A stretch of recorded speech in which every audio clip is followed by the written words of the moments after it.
n'en fais point trop la fine. J'aimais le docteur Apollon, il est dieu de bonne mine et touche le violon.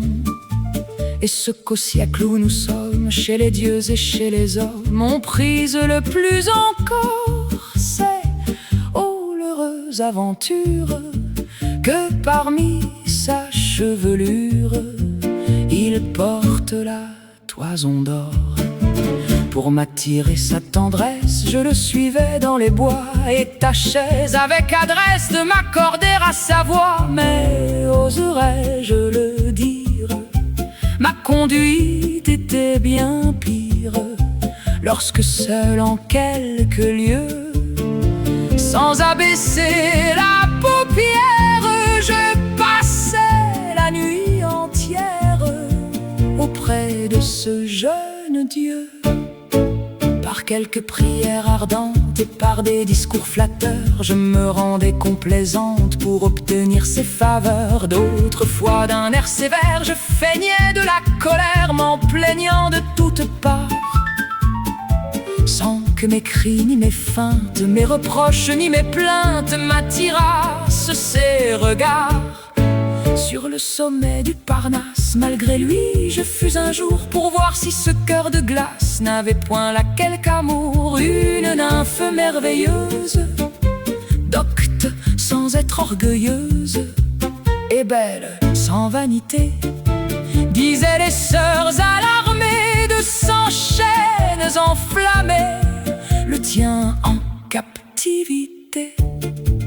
Seule elle a pour lui des charmes, pour elle il fait des chansons et raille des justes larmes de ses plus chers nourrissons. Pour gage de sa constance, il lui donne l'éloquence et l'art de faire des vers.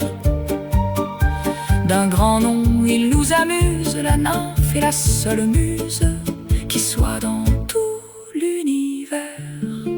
Quelle fut ma jalousie, on le peut fort bien juger. J'avais hasardé ma vie afin de mieux me venger. Je fuyais désespéré, l'âme et la vue égarée, sans rien répondre aux 9 sœurs.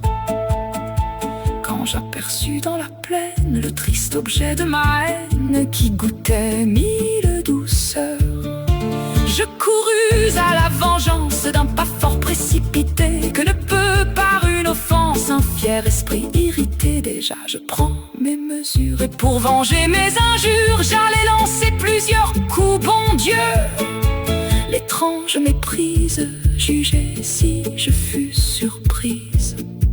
Quand je vis que c'était vous, je change alors mes reproches en douceur, en compliments, et mes terribles approches en de doux embrassements. Oui, dis-je, je vous le cède, je veux qu'Apollon possède l'honneur d'être sous vos lois. Il est juste qu'il vous aime, je vous chéris trop moi-même pour oser blâmer son choix. N'auriez-vous plus en mémoire un si bel événement, vous qui voulez faire croire qu'Apollon est mon amant? Vous sentez ce que vous êtes et que ce dieu des poètes de vous seul est amoureux. Caliste, il n'est pas honnête dans une grande conquête d'insulter aux malheureux.